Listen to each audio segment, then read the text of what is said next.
Tudo bem, pessoal? Continuando aqui a falar sobre o IP, agora a gente vai falar sobre configuração do endereço IP, como é que a gente atribui endereço IP para um computador ou para um dispositivo que recebe endereço IP, tá bom?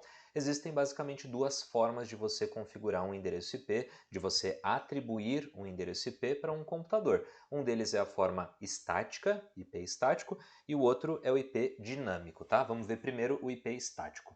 Primeira coisa que a gente tem que parar para pensar é por que ele tem esse nome, tá bom? IP estático. O IP estático é aquele que não muda. Poxa, mas a essa altura do campeonato você pode pensar, caramba, essa era fácil de adivinhar, né? IP estático é aquele que fica parado, é aquele que não muda, mas a gente tem que começar de algum começo, certo? A gente tem que ir evoluindo a nossa ideia. E olha só, o IP estático também pode ser chamado, dependendo do contexto, de IP fixo. Se a gente for bem a fundo nessa questão, são coisas levemente diferentes. IP fixo pode ser encaminhado, ele pode ser entregue por uma empresa de telecomunicações para uma empresa, por exemplo, para ter um link mais rápido, um link mais confiável, mas em alguns lugares a gente entende como sinônimo, tá? IP estático e IP fixo.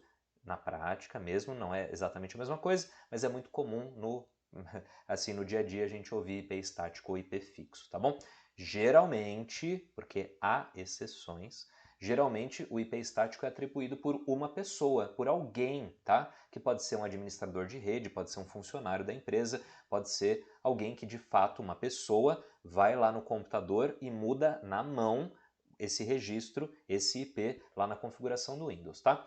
Digo geralmente porque dá para você atribuir um IP que não vai se alterar com o tempo via um servidor ou um roteador. Não é nada comum de você fazer isso, mas é possível fazer uma configuração para que um computador sempre receba um determinado endereço IP, ele fica lá paradinho sem ser alterado, tá bom? Endereço IP estático. Olha um exemplo aqui do que não é um endereço IP estático, tá bom? Olha só, essa daqui é aquela janela das propriedades do IP. Lembra, na aula passada a gente falou sobre IPv4 e IPv6. Essa daqui é a janelinha que a gente está bem acostumado a lidar quando vai configurar computadores de uma empresa ali, local, dos computadores de uma rede, da escola, por exemplo. A gente vai ver essa opção. Mas separa uma coisa, se você conseguir chegar nessa janela no seu computador da sua casa, por exemplo, muito provavelmente ela está dessa forma. E não há problema nenhum nisso, tá? Não é errado, tal, mas aqui, este dispositivo que está sendo representado aqui nessa imagem está configurado para receber endereço IP automaticamente. E endereço IP automático não é o estático, tá bom? Desse jeito aqui, alguém, né, não é nenhuma pessoa, né? É um servidor de IPs, a gente chama de servidor DHCP, né? Vai atribuir um endereço IP automaticamente para esse dispositivo. Ou seja, essa janela desse jeito não é um exemplo de configuração de IP estático, tá bom?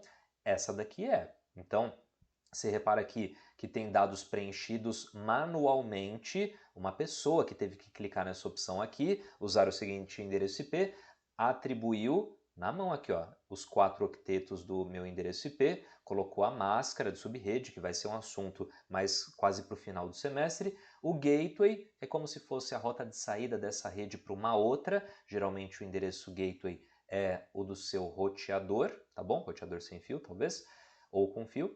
E aqui a gente vai trabalhar do DNS, que não é tópico dessa aula também, ele merece mais tempo. A gente está falando agora só de IPs estáticos e dinâmicos, mas isso daqui é uma configuração de um endereço IP estático, uma pessoa que configurou, tá bom? E uma característica desse IP estático é que uma vez que alguém, né, uma pessoa, atribuiu esse endereço, a máscara, o gateway e tudo mais, o DNS também, clicou em OK, ele vai receber esses endereços, essas informações, o endereço IP e as outras informações, e não vai mudar mais.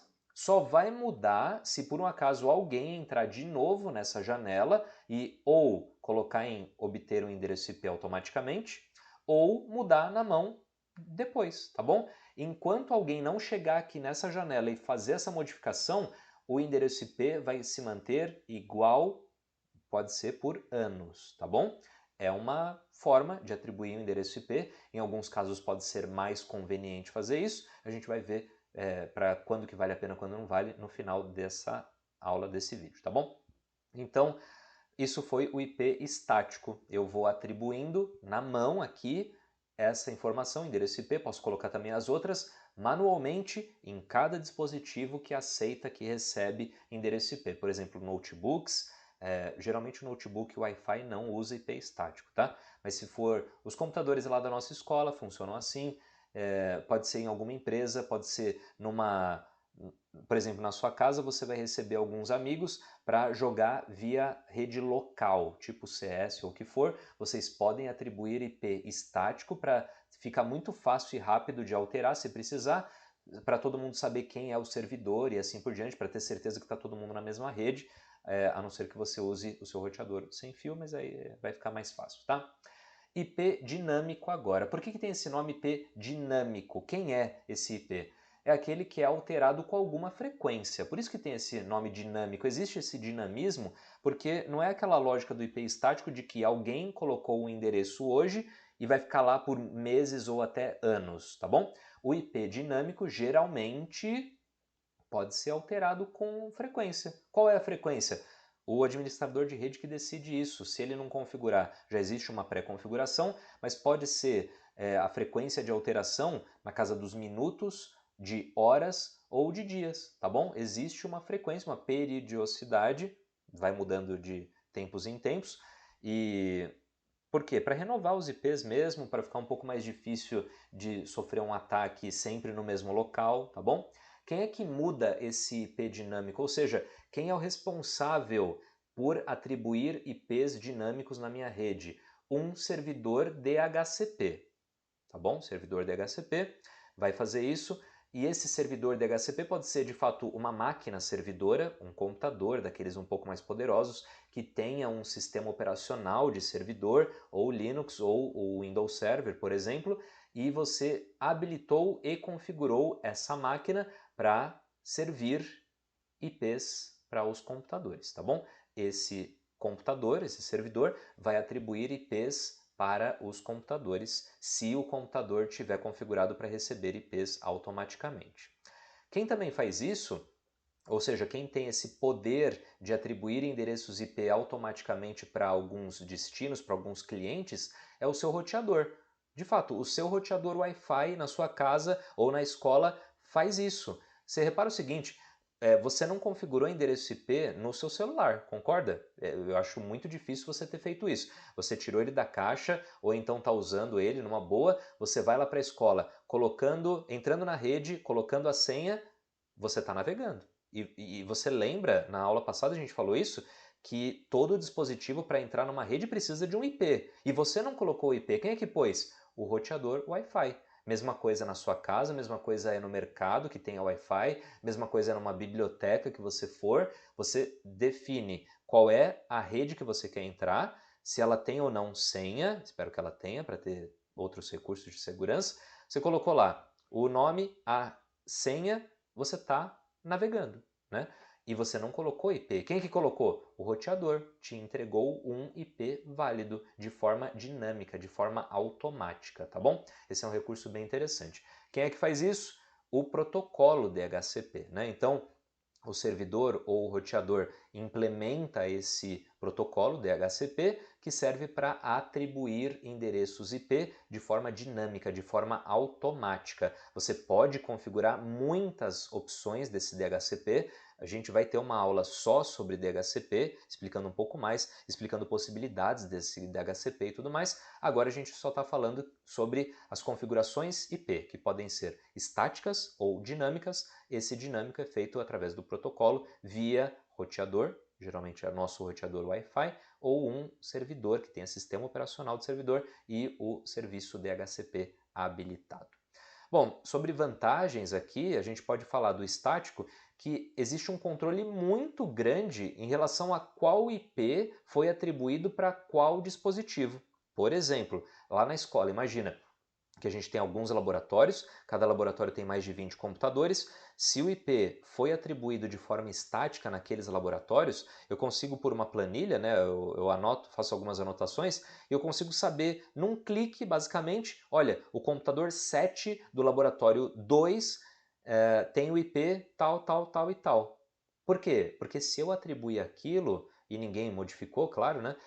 Ele vai se manter sempre o mesmo. Então eu posso falar que eu tenho um controle maior em relação a isso. Ele não vai ficar mudando, isso pode ser bom, pode ser ruim. Tem alguns programas que a gente pode usar que a gente depende de saber qual é o IP de uma máquina para fazer uma configuração remota, por exemplo. Se aquele computador fica mudando de IP, eu não consigo fazer mais aquela configuração, porque o dispositivo, aquele computador que ia, sei lá, tomar controle daquele computador, ia mandar atualizações para aquele computador, não sabe mais qual é o endereço daquele computador. Então, em alguns casos, vale muito a pena você ter o IP estático, porque você sabe, durante um longo período, qual é aquele IP, qual é aquele endereço IP do computador, tá bom?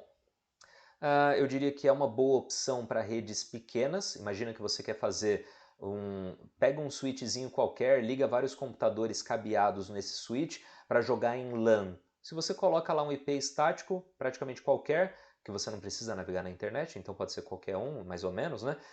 Você atribui e acabou. É super rápido de configurar, é só você entrar naquela janela de configurações IP, numa boa, e é uma solução que a gente comenta que pode ser mais barata, porque você não precisa de um servidor DHCP, ou seja, você não precisa de um computador funcionando como servidor, você não precisa usar um sistema operacional de servidor, que, por exemplo, o Windows Server você precisa pagar geralmente. Você precisa saber configurar, e não é qualquer um que sabe? Vamos dizer que é uma mão de obra um pouco mais especializada, se você precisasse usar aquele IP dinâmico. Esse daqui, qualquer um entra lá naquela configuração IP, coloca o endereço, pronto, acabou. Super rápido e super barato, tá? Não precisa de nada demais. O dinâmico, por outro lado, pode ser muito interessante para redes grandes, por exemplo, redes corporativas, grandes empresas, sabe? Grandes escritórios. Você teria que configurar na mão mais de 200 computadores. Imagina ir lá um por um e se por um acaso der alguma falha na rede, se você precisar reconfigurar os computadores, formatar os computadores, você tem que fazer um por um. Isso é bem trabalhoso, muito difícil. Você tem um controle centralizado, que é no seu servidor DHCP, você pode fazer alguns ajustes, é bem eficiente para redes grandes, tá? Vale muito a pena usar, salvo algumas exceções. Só que esse IP, essa configuração dinâmica, demanda equipamentos, que nem eu tinha falado no slide anterior. Você precisa lá do seu servidor DHCP ou do roteador que tem esse serviço e precisa de uma mão de obra um pouquinho qualificada, porque não é só você abrir aquela janela de configuração de IP estático. Você tem que ter a configuração do sistema operacional, se você estiver trabalhando com servidor, né? Precisa habilitar o serviço de DHCP, fazer configurações que às vezes não é só Next, Next, Finish, depois você tem outras tantas preocupações a tomar. No roteador Wi-Fi doméstico, ou então de pequenas empresas, pode até ser um pouco mais fácil, você habilita ali, seta algumas configurações, talvez tenha menos opções de configurações, né, no roteador do que num servidor sério, mas o fato é que não é só abrir aquela janelinha, você tem que ter um passo a passo maior, mais detalhado, com configurações que demandam um pouquinho mais de conhecimento, tá bom? Que por um acaso vocês estão adquirindo, tá? Esse é um dos exemplos. Então, gente, esse foi o vídeo sobre configuração de endereço IP. Você aprendeu que um IP pode ser estático e também pode ser dinâmico, e a atribuição de endereço IP no estático é feita por uma pessoa que vai lá. Puxa, existe uma opção via DHCP de você sempre colocar o mesmo endereço e ele não vai mudar, ok, mas é uma exceção nesse caso, tá? O dinâmico, sim, é feito por um equipamento, óbvio que esse equipamento foi pré-configurado por uma pessoa, e aí sim, quando tem muitos computadores, você nem se preocupa, ele vai atribuindo para todos, ele rebalanceia eles, ele vai vendo que IP que está ou não sendo usado, ele reutiliza esses IPs, ou seja, se você tivesse, teoricamente, só 200 endereços IP, você poderia ter uma rede com mais de 200 computadores. Óbvio, desde que esses 300 computadores não estejam ligados ao mesmo tempo. Por exemplo, se você trabalhar por turnos, tá? Ele vai reutilizando esses endereços, certo? Então, o endereço dinâmico, né, a atribuição de endereços IP de forma dinâmica pode ser muito útil para grandes redes. A rede Wi-Fi a gente nem se preocupa, né, geralmente, porque ele simplesmente, o roteador, se ele valida o seu acesso naquela rede via SSID, aquele nome da rede, e a senha, você está dentro. Maravilha, ele atribuiu o endereço IP automaticamente para você, fácil e rápido. E aí quando você sair daquela rede, ele vai notar isso depois de um tempo e pode usar aquele IP que ele tinha usado para você para outro dispositivo. Fácil, fácil. Tá bom, gente? Então, foi basicamente isso. Próximo vídeo teremos um outro tema. Um abraço.